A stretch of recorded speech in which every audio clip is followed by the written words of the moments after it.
Time for OG Fortnite, where we'll be seeing what this game was like as a primitive and underdeveloped gameplay experience. Hard to imagine, isn't it? A long time ago, in the year 2017, a new game called Fortnite was released. After being in development for a good 6 years prior, it suffered some delays, mainly due to Epic Games meticulously developing new and innovative ways of a live service game being able to consistently generate as much money as possible from its player base. They eventually brought their exciting tower defense and survival game to the market.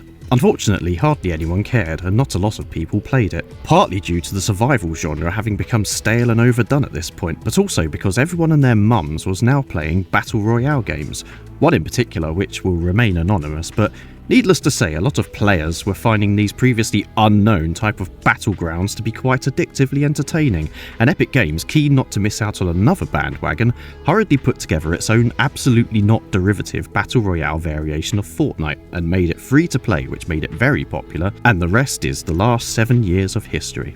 This very first state of the Battle Royale game is what we now have replicated in Fortnite OG Chapter 1 Season 1. Coming a year after Chapter 4 Season 5's OG season, which I guess will now have to be known as the OG, and then Reload came along this year with plenty of OG inspired action, and then Chapter 5 Season 5's Chapter 2 Remix season, which also had a lot of near OG elements. It's now been decided that what Fortnite needs is even more OG with its very own game mode.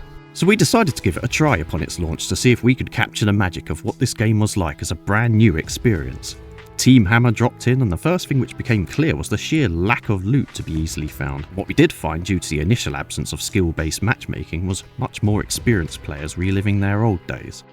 In subsequent games, finding more isolated areas to start did help us get used to things a bit, but the lack of mobility made catching up with the game a bit of a slog. The best we could get was a hard-fought third place finish, but we mostly just felt very outclassed. As fairly new players who were unused to the playstyle, and given the kind of long-term fanatics this mode would attract, we quickly decided it probably wasn't for us. I guess it made us appreciate the refinements this game has had over the last 7 years, not just visually with the new Chapter 6 map especially looking absolutely stunning, but also with regards to how fairly the loot pool is balanced and the somewhat effective skill-based matchmaking. But wait, just a day later they introduced skill-based matchmaking to Fortnite OG. Good news, right? Well, they also felt the need to introduce bots into the lobbies. And I do have an issue with this, because for me this highlights the single worst thing about the current game of Fortnite.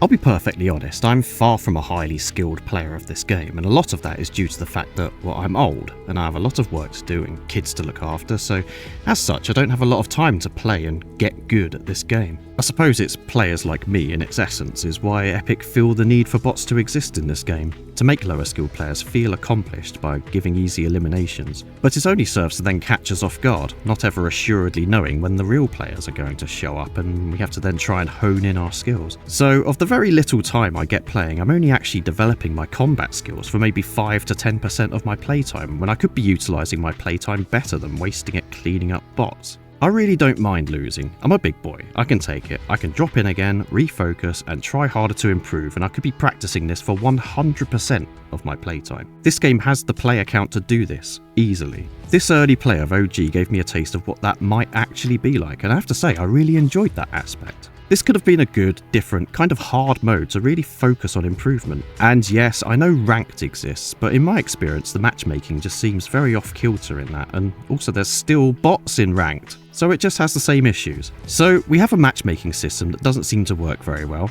and the games are padded out with AI players. Epic didn't really have to try so hard with this new game mode to recreate the experience of a game in infancy of development, because it does seem like it was already still there.